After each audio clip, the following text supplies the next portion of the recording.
A while back, I did some videos comparing brushes, dry brushes, synthetic brushes, natural hair brushes. And in that, I said that I liked the Artis Opus dry brushes and the Artis Opus brushes. And I did. I tested them all out against each other, and I just kept going back to those Artis Opus brushes. But my hesitation with that was that, I thought, well, why did I have to end up liking, in those tests, liking the ones that were by far the most expensive of any of them? But, I have these. I got some Artis Opus brushes. I like using them. I will continue to use them. But I found some interesting information out. If you ever watch Juan Hidalgo's channel, I think it's called JH Miniatures on YouTube.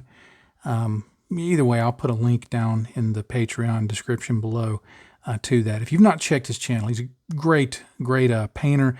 Does a really interesting, got kind of an interesting way of doing it. He uses contrast paints as his base paints, and then he does some highlights, but he paints it to a very high standard. It's a really interesting channel, and he's an entertaining guy.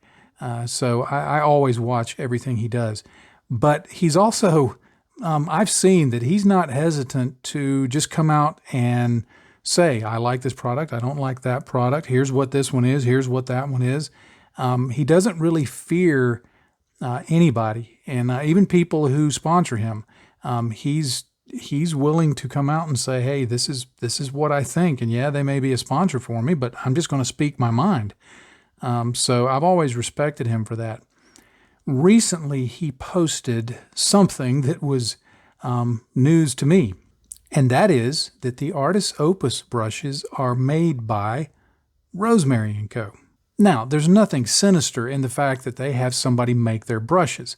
Squidmar had, I think, Da Vinci make his brushes. He was very, very open about that. And I knew that James and Byron from Artis Opus probably didn't sit in their living room each evening, carving out the handles for the paintbrushes and, getting a basket full of Kolinsky weasels and shaving the weasel's tails down to make the brush. I mean, I didn't expect that at all. I assumed that they had somebody manufacture them. And I actually had kind of assumed that they were probably getting them from somebody in England, which would make more sense in terms of logistics, and that it was probably Winsor & Newton or Rosemary & Co. But I never really thought too much about it. But Juan Hidalgo pointed out, yes, that is the fact. They do that. And because Juan Hidalgo uses Rosemary & Co. brushes. And I checked with another creator. Now, I did not ask him if I could use his name in this video, so I will not. But it's someone you would have heard of that uses Rosemary & Co. brushes frequently, but they also use Artis Opus. And I said, hey, just wondering, can you confirm this? And they could confirm that the Rosemary & Co. makes the Artis Opus brushes. Now, of course, I'm never one to leave well enough alone, so ordered the Rosemary & Co. brushes, the dry brushes. They've recently released these, and you can see when I put them side by side, that's the same thing. Now again, I'm not saying it's nefarious, that it's underhanded or anything like that. I mean, we build at my office, we build websites, and we use sometimes third-party tools and developers, and we charge for it, even though we may be just licensing somebody else's work. So I mean, I get that. That's part of business. But what I do think is important, and especially because I feel like since I was making recommendations about how much I liked these, I need to point out that if you buy all 5 of the Artis Opus dry brushes separately, now if you get it in the wooden box, it costs even more, but if you just buy them separately, you're going to pay $98 for the whole set. If you get the whole set from Rosemary & Co., $68. That's a huge price difference. In fact, I apparently got them right at the tail end of when they had been released, and they actually had them priced at like $40 or something like that. So I got these. It may have even been less than that. I got these at a really good price, and then I read somewhere a week later that they, jacked the price up. But if you like using this type of brushes, now there's nothing wrong with using makeup brushes. I do think these work a little better than makeup brushes, and they have been more durable in my experience than the makeup brushes. I also had some of the Army Painter dry brushes. These work about as well as these do, but the difference is I don't know how they're manufactured or what they're manufactured with, but they shed hairs a lot. All of them will shed a little bit when you first start using them, but after a while, these Artis Opus brushes they don't really shed anymore to any great degree, and I'm sure that the Rosemary & Co. is going to be exactly the same because they're exactly the same. I've not been real happy with the Army Painter because it seems like no matter how much I use it, in fact, I've given up using them, they tend to shed a lot more. Surprisingly, the cheap makeup brushes don't seem to shed near as much as the Army Painter brushes. They do shed. They also seem to, I don't want to say fall apart, but they're just not as durable as these natural hair brushes. But anyway, if you're looking for some dry brushes and if these have interested you, get these from Rosemary & Co. You can order these in the U.S. There are some brushes that Rosemary & Co. makes that they will not ship to the U.S. because of some ban on Kolinsky sable or something like that. But you can order these because these are made from, like, I don't know, squirrel or camel or, baleen whale or some other animal. But if you wanted the full set or even just one or two of them, these are going to be way more affordable than the Artis Opus brushes. Now, having mentioned the Artis Opus brushes, this is one of their 00 and their 0 from their Series S, which, like I'd said in that previous video, after testing Winsor Newton and Da Vinci and Rosemary & Co., and although the Rosemary & Co. was a Series 8 and it was a very large brush, but there was like 5 different brands, all natural hair, all high-end brushes that I chose, and I just kept coming back to these. I liked the way they worked. I liked the way the handle felt. But now that I've had it confirmed that basically if you buy the Rosemary & Co. Series 33, now you had trouble getting those here in the U.S., but I'll address that in a second. If you get the Rosemary & Co. Series 33, it's basically the same brush. The handle shape may be a little different. I have a Rosemary & Co. Series 8, and the handle shape seems to be, just slightly different. There seems to be more of a taper on the Artis Opus brushes and a little wider here, whereas there's not quite as much of a taper with the Rosemary & Co. brushes, which actually was one of the things that I liked.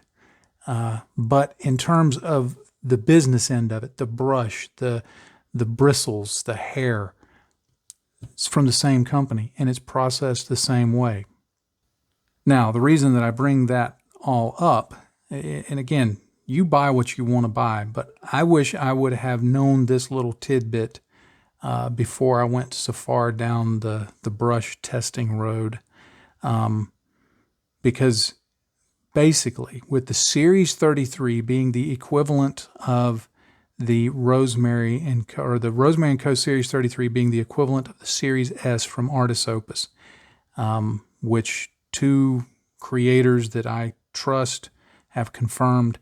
The main thing that's important, the size 20, the 00 from Artis Opus, it's $18. From Rosemary & Co., $5.96. The size 0 from Artis Opus, $19. From Rosemary & Co., $6.12. The size 2, Artis Opus, $22. From Rosemary & Co., $6.72. The size 4 from Artis Opus, $28. From Rosemary & Co., it's $7.85. So essentially, you're talking about the same brushes costing roughly 3 times as much when you get it from Artis Opus as you do Rosemary & Co. And again, I am not saying that Artis Opus is being dishonest or anything like that. Nobody requires that they discuss who manufactures their stuff. That's, I mean, we buy generic stuff all the time that, like, I always wondered who made the generic peanut butter at my local store, because I love Jif Extra Crunchy peanut butter. And my daughter insisted for years, look, it's the exact same stuff as the generic stuff at our local grocery store, a chain called Harris Teeter.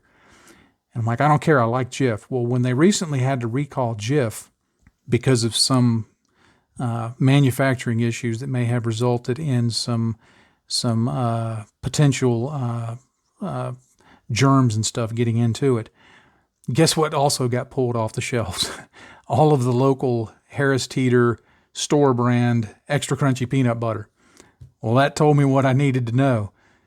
I'm still going to get Jif because I like the label. I had it when I was a kid. It's sentimental. Don't judge me. But anyway, I can get that peanut butter for literally half as much. And it's the exact same product. Sort of. I still think there's a difference. Anyway, it's peanut butter. You got to be serious about your peanut butter. If you grew up in the United States, peanut butter is a sacred thing. Peanut butter and jelly, oh my goodness. Anyhow, I'm getting off topic. But I will use my Artis Opus brushes. If somebody says, hey, I'm planning on buying Artis Opus, what do you think? I will tell them they are great brushes. Here's something you may want to know about Rosemary & Co. And if they say, nah, I think I just want to support Artis Opus, cool, do that. I'm not ashamed that I bought them. I'm glad to be Byron and James. James was on for an interview.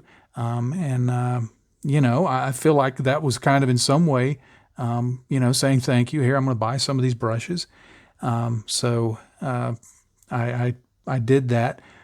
But knowing now that these are my favorite natural brushes, I'm going to, in the future, if I need to replace them, if I need to get other sizes that I don't currently have, I'm going to stick with Rosemary & Co. because it saves money and they're great stuff.